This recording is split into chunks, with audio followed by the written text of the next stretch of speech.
டெல்லியில் மீண்டும் விசாரணைக்கு ஆஜராகும்படி இயக்குனர் அமீருக்கு என்சிபி அழைப்பு விடுத்திருக்கிறது. என்சிபியிடம் அவகாசம் கேட்டிருக்கிறார் டைரக்டர் அமீர். அது தொடர்பான அண்மை செய்திகளை பார்த்து வருகிறோம். திரைப்பட இயக்குனர் அமீரை மீண்டும் விசாரணைக்கு வரும்படி என்சிபி அதிகாரிகள் அழைத்திருக்கக்கூடிய நிலையில், ஆனால் அவர் கால அவகாசம் கேட்டு அதிகாரிகளுக்கு இமெயில் அனுப்பியிருக்கிறார். அது தொடர்பான அண்மை செய்திகளை பார்த்து வருகிறோம்.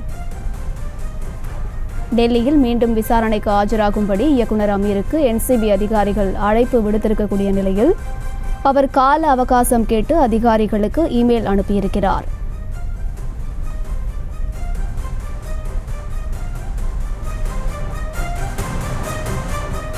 டெல்லியில் மீண்டும் விசாரணைக்கு ஆஜராகும்படி இயக்குனர் அமீருக்கு என்சிபி அதிகாரிகள் அழைப்பு விடுத்திருக்கக்கூடிய நிலையில், விசாரணைக்கு ஆஜராக அவகாசம் கேட்டு இமெயில் அனுப்பியிருக்கிறார் டைரக்டர் அமீர். அது தொடர்பான அண்மை செய்திகளை பார்த்து வருகிறோம்.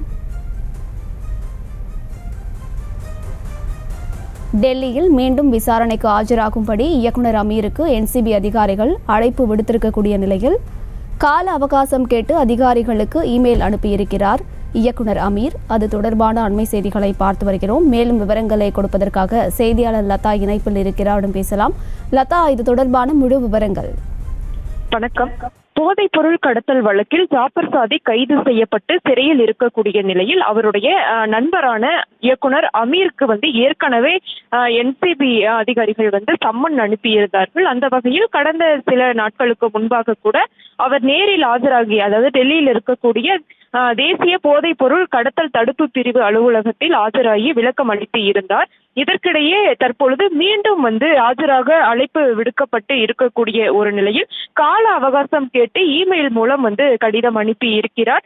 என்சிபி அதிகாரி அலுவலகத்திற்கு அவர் கடிதம் எழுதி அனுப்பி இருக்கிறார்.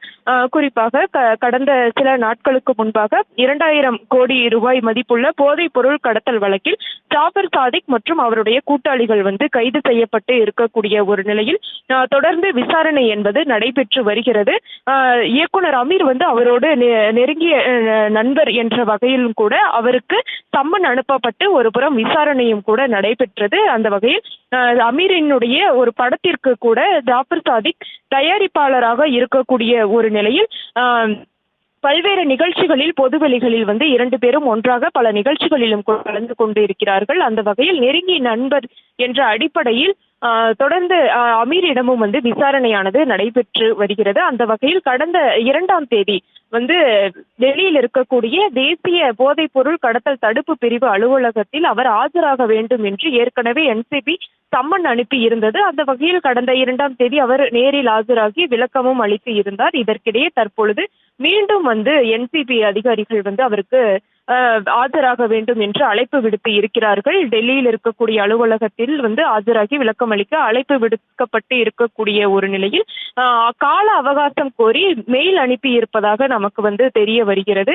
இதற்கிடையே தற்பொழுது சென்னை மற்றும் தமிழகத்தில் இருக்கக்கூடிய ஜாஃபர் சாதிக் மற்றும் ஜாஃபர் சாதிக்கிற்கு தொடர்புடைய இடங்களில் ஒருபுறம் அமலாக்கத்துறை ரெய்டு என்பது நடைபெற்று வரக்கூடிய ஒரு நிலையில் தற்பொழுது இத்தகைய அழைப்பு ஆனது விடுக்கப்பட்டிருக்கிறது. விவரங்களை வழங்கியமைக்கு நன்றி லதா. செய்திகளை உடனுக்குடனும் துல்லியமாகவும் தெரிந்து கொள்ள சப்ஸ்கிரைப் பண்ணுங்க.